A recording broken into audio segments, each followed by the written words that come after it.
Welcome to the Beer Den Podcast. Tonight we'll be drinking Columbus Brewing Company's Citra Noel.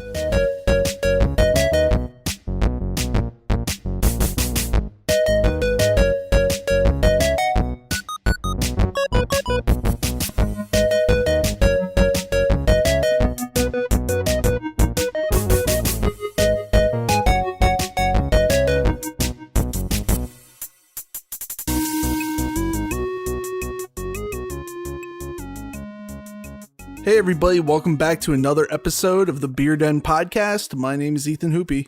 And I'm Michael LaRoe. Tonight we're drinking Columbus Brewing Company's Citra Noel.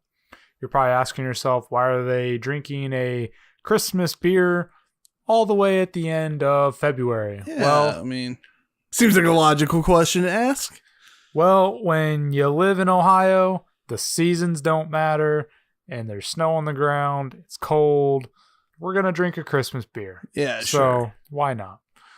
A little bit about Columbus Brewing Company. They're based out of Columbus, Ohio. And that's all I know about them because their website does not tell me very much about them at all. Yeah, their website could use some work, I think. Yeah, I mean, the beers, I've had a couple of their beers actually. And I was really surprised because this is the first instance of this, of where I went to the website. Plenty of information on their beers. They do that very well. No information on who the founder was, when they were started, any sort of background. And maybe that's just because they're kind of a new player in the game. Maybe they're just trying to be humble, not make it about them. Maybe. But also we would like to have some information about them. We like to know the history. So that being said, we'll go and focus on the beer. Yep. This is a nice mahogany brown, pretty good haze on it.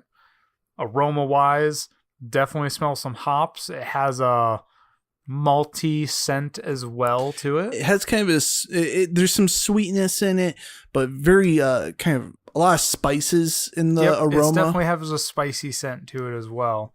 I like the lacing on it. The lacing stuck around really good well. Lacing. Had a decent kind of cinnamon off-white colored head to it.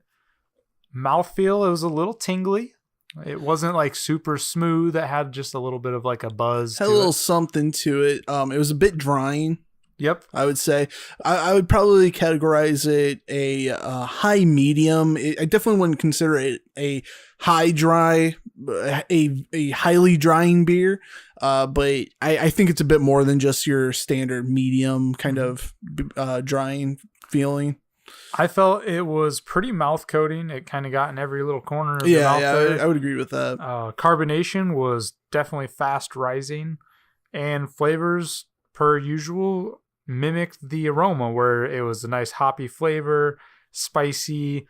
There was definitely that malt, so kind of like a bready flavor to it as well. Sort of biscuity, but there was like a lot of sweetness from the malts and stuff. Right. It was very pleasant to drink. Overall, I ended up scoring this at a 35 for quality. Ethan, what did you think on it?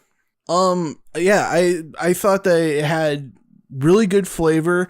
I ended up scoring it a 37. I thought it was just a very good, good holiday beer. It's very smooth to drink. It's a good all-around holiday beer to drink with friends and family.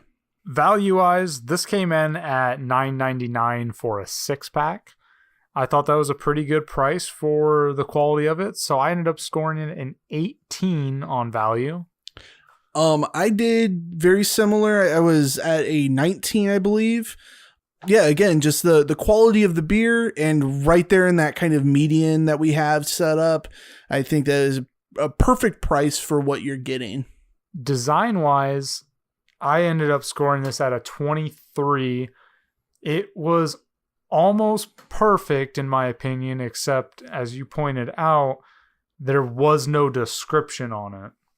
So for me, I deducted points from that, but it does have the call to their website.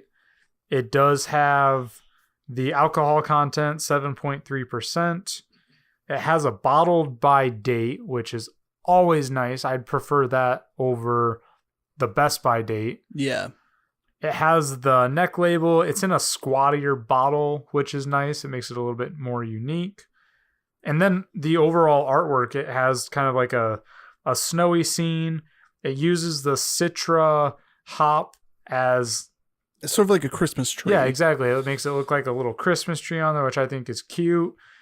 And it has in pretty big, like, boom, Columbus Brewing Company. So it's definitely paying homage to where it's brewed. Yeah, it's very clear, very obvious. I ended up actually going a bit lower than you on my design score. Really, the only reason was because of a lack of description. I know I've talked about this in the past. I put a lot of weight in at least the basics, which to me are description and APV on the bottle. I think that those just need to be there. And it lacking a description really hurt it for me. It is nice to see that they have the bottling date on there, but I ended up going with a 17 for my design score. And yeah, it's pretty much all attributed to the lack of description. Mm-hmm. You know, if I'm going to get a craft beer, I want to know what I'm getting. And yeah, I just can't. I can't let that slide. Yeah. One thing I did just notice, it does have a 1988. We could assume that is when the brewery may have been founded. But again, going back to their website, like there's really no history or backstory to the brewery. So for all I know, that's just a date that they threw on there. Some random date. There's not really room for where they could have put a description on here, because they have like the stamp where it's brewed, and they have the brewmaster's name, which is actually a pretty nice note. But every other piece of real estate on this label is pretty well spoken for. I mean, I always feel like they could have designed it in, but yeah, I don't know. To me, it's just, you got to have something, a brief description, tag it on the bottom of the label or something. But, I just think that it's too important to have some sort of a explanation of what your experience is going to be like. All right. So, Ethan, that's a 73 for you, a 76 for me. Altogether, that's going to give a 74.5 for Columbus Brewing Company's Citra Noel. Hey, everybody. Thank you for listening to another Beer Den review. Don't forget to follow us on social media. Links down in the description. Subscribe, like, and share. And if there are any beers you would like us to try out, leave them in the comments below. We'll see you on the next episode of the Beer Den Podcast.